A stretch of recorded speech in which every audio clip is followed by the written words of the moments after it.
Parte 2 do vídeo, pessoal. Então, continuando. Tudo que não te falaram sobre como é ter o BF baixo.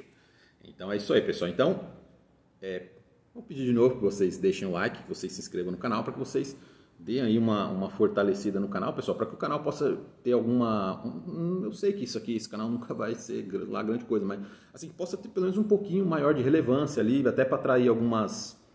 para melhorar ali as condições, né? Às vezes poder estar melhorando algumas coisas aqui no canal e ajuda bastante, principalmente na distribuição do vídeo, pessoal. O que mais me preocupa é a distribuição do vídeo. Às vezes a gente faz um assunto legal, o YouTube ele trava, porque ele travou a monetização desse canal já há muito tempo, há 1 ano e meio mais ou menos. Então o que acontece? Então ele sempre ali fica emperrado os vídeos, né? Então tanto os números, as inscrições baixaram assim, muito assim, era para o canal, eu acredito, estar umas 3 ou 4 vezes maior do que ele é, pessoal. Isso sem, no mínimo, né? Mas assim, eu peço a ajuda de vocês para que vocês possam aí estar contribuindo ali, principalmente que vocês deixem um like, que vocês se inscrevam no canal e que vocês também possam comentar qualquer coisa, assim. Coloque só assim tô lançando isso aqui no Brasil, hein? O pessoal já faz isso lá fora. Coloca um emoticon, uma coisa no comentário, qualquer coisa. Ou vocês coloquem para o algoritmo. Então isso vai ajudar bastante na distribuição do vídeo. Porque assim, o que mais me preocupa, o que mais me desanima mesmo é a distribuição do vídeo, pessoal. Eu nunca tirei um real desse YouTube aqui. Eu tenho até um dinheirinho lá no AdSense, mas não sei nem como é que faz para tirar. Então o que acontece? Até estava precisando. Mas o que acontece? Eu nunca tirei um centavo assim, de dinheiro de visualização, porque não, lógico, o dinheiro é bom, todo mundo não vai ser hipócrita, mas o que acontece? Lógico que eu gostaria que o canal desse dinheiro, quem não gostaria? Mas o problema é também, hoje, o que eu penso é a distribuição do vídeo. Então me ajudem aí, me ajudem a ajudar vocês, se vocês me ajudam a te ajudar. Então vamos lá, pessoal. Continuando. Muitos de vocês, eu falei já isso tudo para vocês, mas muitos de vocês devem estar pensando, não, mas eu tenho um amigo que ele é muito seco, eu tenho um amigo que ele tem o BF muito baixo, ele tem 6 gomos no abdômen, ele é muito seco, ele deve ter 7% de gordura, ele não sei o que, ele fez a avaliação na bioimpedância da academia dele, ele deu 5% de gordura, ele é o cara mais seco da Smart Fit. Então o que acontece? Sim, pessoal, existem pessoas, esqueçam essa questão do número, né? Existem sim fenômenos genéticos, nós sabemos ali, vamos dizer ali, eu posso apontar, eu vou falar de alguns caras conhecidos que são fenômenos genéticos, mas ninguém é um fenômeno genético e não faz nada, né, pessoal? Lógico, os caras treinam bem, treinam consistentemente, tem ali sabemos ali que no esporte, ali na alta performance, tem consistência em hormônios, consistência em treino, consistência em alimentação, às vezes não tanto quanto a gente pensa, mas também consistência em alimentação, assim, né? Porque não é porque o cara é profissional que ele não come alguma coisinha de vez em quando, né, pessoal?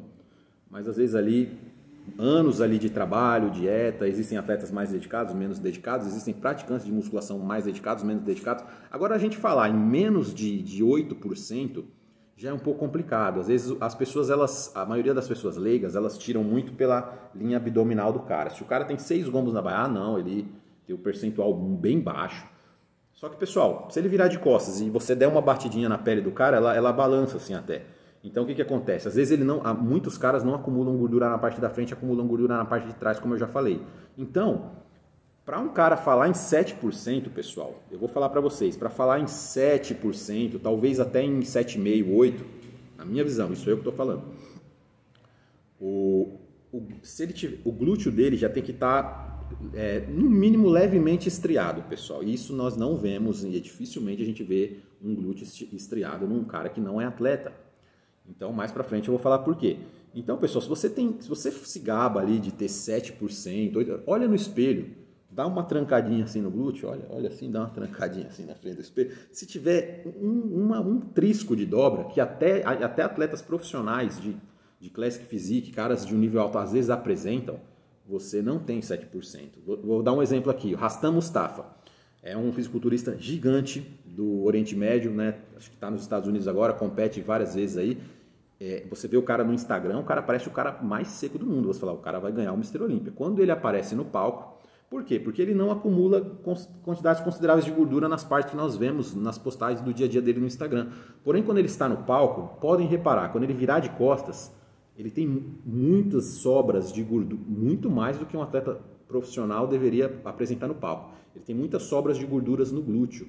Então, às vezes você vê o cara puxa, às vezes até uma lower back, né? Que a lower back também é um lugar muito difícil para você perder gordura, mas o glúteo, geralmente nos homens ali, é um dos últimos lugares que vai sair a gordura. Então, o que acontece? Glúteo e lower back, pessoal, um dos lugares mais complicados. E para muitas pessoas também o posterior de coxa. Mas mais o glúteo, vamos focar no... Então você vê o glúteo do Hassan Mustafa, ele tem muita gordura para um profissional. Então o que acontece? Ele acaba até sendo despontuado por causa disso. Ele pode corrigir isso? Tranquilamente, né? Mas ia ter que abrir mão um pouco do tamanho, porque você condicionado, o seu tamanho, lógico, o peso tende a cair, tende a ficar diferente o físico. Então é isso aí, pessoal. Se você tem qualquer sobra de gordura, não fale besteiras ali de 7%. Você pode ter 7% sim, na máquina da Xiaomi, na máquina da Onron, na máquina de R$400, na máquina de 500, na máquina de 600, na máquina de 1.000, na máquina de R$120. Pode ser que você tenha lá. Lá você vai ter. Você vai estar no papel lá, top. Mas na vida real, você sabe que isso não vai acontecer. Então, acho que já falei bastante sobre isso. Então, vamos falar. Fenômenos genéticos. Sim, pessoal, existem pessoas que elas tem o percentual de gordura muito mais baixo que uma pessoa normal. Né? Às vezes o cara até não treina tão bem, às vezes não come tão bem, principalmente se o cara é mais jovem. Às vezes até fica mais velho, às vezes preserva ali um bom metabolismo. Só que o que acontece? Esses caras, eles são minoria. Então eu estou fazendo esse vídeo aqui para a grande maioria, para a grande massa ali, para aqueles 95% das pessoas que estão assistindo esse vídeo. Você vai ter ali uns 5% de privilegiados geneticamente, que são caras que assim, lógico, eles vão chegar num percentual de gordura, num 7%, num 6%, talvez até num 5%, tratando-se de atletas, com maior facilidade do que 98% dos outros atletas, do que 99,999% de uma pessoa normal. Então, esses caras não são a regra, esses caras são a exceção. Então, aprendam uma coisa nesse meio, pessoal, nunca se baseiem pela exceção. Ah, porque o Flex Wheeler... Pelo amor de Deus, né? Flex Wheeler. Não, porque o Chris Cormier... E você vê que até esses caras ali, que tem um mega talento natural, às vezes acontece deles se destacarem, acabarem no profissional, se destacando menos do que outros caras que às vezes não tinham tanto talento quanto eles. Porém, tem também talento, que senão não seria profissional, mas talvez foram mais dedicados. Por quê? O cara, quando ele tem muito talentoso, ele tem muito talento genético, qual que é o problema dos grandes talentos genéticos? Eu já conheci alguns.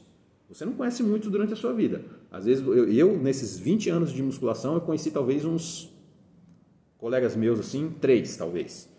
3 ou 4 caras, assim, que muito fora do...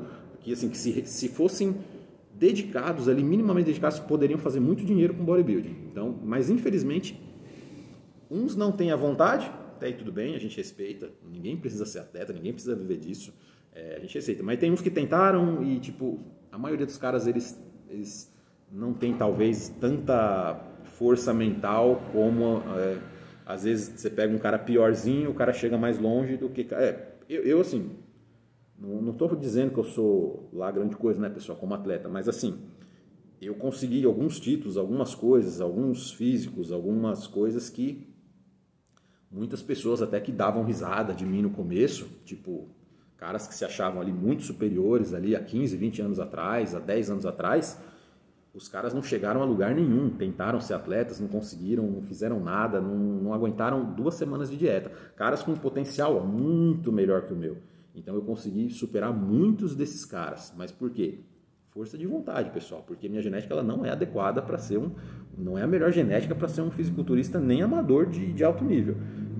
Assim, eu tento, né? Vou tentar aí, né? A gente tenta se melhorar, mas assim, vamos ser realista, né? Pé no chão. Acho que falta muito isso no brasileiro, fã de bodybuilding brasileiro, muito atleta, muita gente que está querendo iniciar nesse meio de competições, de bodybuilding, de levar a musculação a sério. Falta um pouco de pé no chão, pessoal. Né, ficar se comparando, eu já aconteceu de garoto aqui no comentário, eu daqui 2 anos eu pretendo estar com um shape igual ao seu. Não, Você não pretende estar com shape igual ao meu, você pretende estar com o seu shape melhorado. Você não deve se comparar com outros caras, com outros físicos. Cada pessoa tem uma estrutura, tem uma linha, tem um metabolismo. Eita, o gato quase caiu do telhado ali. Aí tem uma estrutura, um metabolismo, uma linha. Então, eu acho o shape do Bobby Parris fantástico. Eu acho o shape do Frank Zane fantástico. O do Dennis Newman eu acho o físico mais bonito de todos os tempos. Só que eu não sou o cara. Eu nunca vou ser... Todos os físicos, eu não posso dizer, daqui tanto tempo, meu objetivo, minha meta de shape, eu acho que isso é uma coisa até infantil, você dizer, minha meta de shape é chegar no shape do fulano de tal, eu acho extremamente infantil isso, porque todos são diferentes, pessoal, proporção, tamanho, membro, relação, é tudo muito, você tem que ser o melhor dentro daquilo que você pode ser. Então, pessoal, pé no chão, né? Serve para todo mundo, tudo que você for fazer na vida, pé no chão, né? Enfim, vamos prosseguir com o vídeo. Então, nós temos ali aquela minoria, pessoal. E o que acontece com a minoria? Essa minoria, se ela for minimamente dedicada, ou se ela for dedicada, essa minoria privilegiada geneticamente, ela vai ser muito mais favorecida no esporte. Né? Eu tenho amigos assim que tentaram ali ser fisiculturistas. Meu próprio treinador, o treinador Hélio Henrique, nós já conversamos. Ele mesmo disse que ele tinha um metabolismo muito difícil. Ele tinha mais genética para ser um cara mais gordo. Ele disse que com 1.500 calorias por dia, ele pode aumentar o BF dele. Então, o que acontece, pessoal? Para pessoas com esse perfil, ele falou que era difícil chegar numa condição, mesmo quando ele era mais novo. Então, o que acontece? E à medida que vai passando o tempo, pode melhorar, pode piorar, mas assim, um cara desse vai sofrer muito no bodybuilding. Então, ele vai fazer mais cardio, ele vai ter que comer menos, ele vai ter que apertar mais dieta, ele vai ter que zerar mais carboidrato, ele vai ter que fazer coisas que talvez que um cara com mais talento, com mais privilégio genético vai ter que fazer. O cara às vezes vai ficar melhor do que ele fazendo 60% do que um cara fazendo, do que o outro cara fazendo 100%. Então, acaba que como ele mesmo acaba sendo inviável. Como diria meu mentor aí, um grande amigo nosso também, que é do bodybuilding do Undercast, o Romero Holt, um dos maiores treinadores do Brasil e do mundo. E o que ele acontece? Ele fala assim, é uma frase assim que ele falou isso para mim uma vez e eu não esqueço nunca mais essa frase. Ele falou: se você precisa de fazer muita coisa para secar, para ter um físico bom, o esporte não é para você. Se você precisa sacrificar muito da sua vida para ter um físico bom, assim, mesmo que seja um nível amador, isso não é para você. Mas você não precisa chegar nesse ponto, porque nós vamos chegar mais para frente nesse assunto. Então, isso é uma realidade, pessoal. Então, muitas pessoas, o bodybuilding, esse processo de mudança física vai ser um massacre. Então, acaba que não compensa, porque eu vou chegar lá nos problemas de você ser muito seco. Então, o que eu tenho? Independente da... Então, vai ter pessoas que vão sofrer menos no processo, que vão chegar ali numa condição muito melhor, fazendo muito menos. Eu não estou dizendo agora, nesse caso específico, que o cara é preguiçoso. Eu estou dizendo fazer menos no sentido de se sacrificar menos. Mas lógico, ele vai comer limpo, ele vai treinar, só que ele vai comer umas quantidades melhores. Ele não vai precisar fazer certas manobras tão agressivas como esse cara. Mas eu não estou dizendo que esse cara não está sendo dedicado. Nesse caso agora que eu estou falando, não estou dizendo que o cara é preguiçoso, é vagabundo, ele não está fazendo, ele está furando. Não. Esse aqui vai estar... comendo 50 gramas de batata doce 2 vezes por dia. Um exemplo. Esse aqui vai estar secando ali com quase 900 gramas de batata doce por dia. E talvez esse fique melhor do que esse. Então, pessoal, talento natural. Lógico, além do preparo. Quanto melhor você faz um off-season, você se preserva mais ali, ano após ano, você vai melhorando. Só que esse cara que tem a genética mais difícil, para ele driblar essa genética... é um massacre, pessoal. Confia em mim, isso é muito difícil. E esse cara aqui, fazendo um pouco menos, mas fazendo, lógico, tendo consistência, ele vai ter mais facilidade. Porém, se esse cara aqui também for muito relaxado, esse aqui também ele pode vencer esse cara. É difícil. Às vezes, um exemplo, Keone Pearson, um dos maiores fisiculturistas no momento, assim, um dos grandes prodígios aí genéticos. Ele venceu um show profissional recentemente, estando ali nos 80% do que ele poderia em relação ao condicionamento. Você vê que ele estava com bochechas assim, tipo de pessoa... Você vê que o cara não sofreu na dieta. Você vê que ele simplesmente limpou a dieta, deve ter feito algum ajustezinho, e ele já ficou incrível e foi suficiente para ele ganhar o show. E tinham outros caras ali que você viu que o cara estava muito mais ali na pele, ali bom também, porque senão seria profissional. e perdeu para o Keone Pearson. Então foi até muito contestada essa... Não tão contestada, mas ele foi criticado, porque as pessoas, por mais que ele estivesse bem, as pessoas sabem que ele não estava ali num condicionamento muito bom. Steve Laureus competiu agora recentemente na Classic Physique, está sendo criticado porque não está colocando um condicionamento, por ele ter uma das melhores estruturas da Classic Physique, ele não está chegando num condicionamento ali tão satisfatório que as pessoas esperam dele. Então você vê que vem cobrança em cima, né? Hoje em dia é complicado. Então o que acontece? Mas mesmo assim, o cara fica sempre ali nos top 3, top 2, mesmo estando ali 80, 90, 75%, o cara às vezes ou ganha ou se mantém ali. Então esses caras, se eles se dedicarem do jeito que tem que se dedicar um profissional, por mais ele não vai precisar fazer tanta coisa agressiva como um cara que já não tem esse privilégio genético. Então, tudo pode acontecer. Esse pode ganhar desse, esse pode ganhar daquele, tudo. Mas se o cara talentoso fizer tudo que tem que ser feito, o resultado de hoje eu vi lá as prévias do Europa Pro, o Ramon.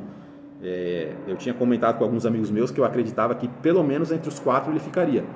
Ele terminou o confronto no meio. Eu acredito que no mínimo, segundo colocado ele fica, depois coloquem aqui nos comentários ali. E estava impressionante, Samir Banotti ficou doidinho com ele e estava muito bonito, né? Então, aí é que tá, mesmo no alto nível, lá no profissional, muitos desses atletas hoje que tem Procard no Brasil, muitos fãs eles vão se decepcionar, porque o fã brasileiro ele vai entender que o topo é para poucos, né? Então, o Ramon, no caso, é um cara muito talentoso, então ele tem essa possibilidade de estar no topo. Linhas, estética, volume, balanço, proporção, facilidade. Facilidade, no caso, não estou dizendo que ele não faz, mas ele não precisa talvez fazer tanta coisa como outros caras, às vezes até questão de fármacos, às vezes um cara bom, ele não precisa gastar tanto dinheiro, ele não precisa tomar tanta coisa como outro cara deveria tomar.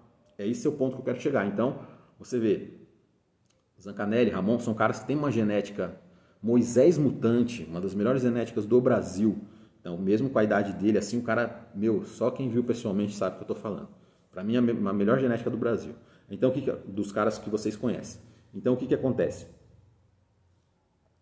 O talento entra essa questão. Então, tem pessoas que elas vão ter o BF mais baixo e elas não vão sofrer tanto, porque é fácil para elas chegar num BF baixo. Já outras, vai ser um sacrifício. Essa é o que eu quero falar nesse vídeo. Então, vamos lá, pessoal. Então, eu vou fechar aqui a parte 2, que já deu quase 20 minutos. E na segunda parte eu vou falar dos prós e dos contras eu não vou falar ser muito seco, mas estar muito seco. Por quê? Porque no próximo vídeo eu vou falar por quê. E é isso aí, pessoal. Deixem um like, ajude o canal e se inscrevam. E muito obrigado a todos, fiquem com Deus e volto na parte 3.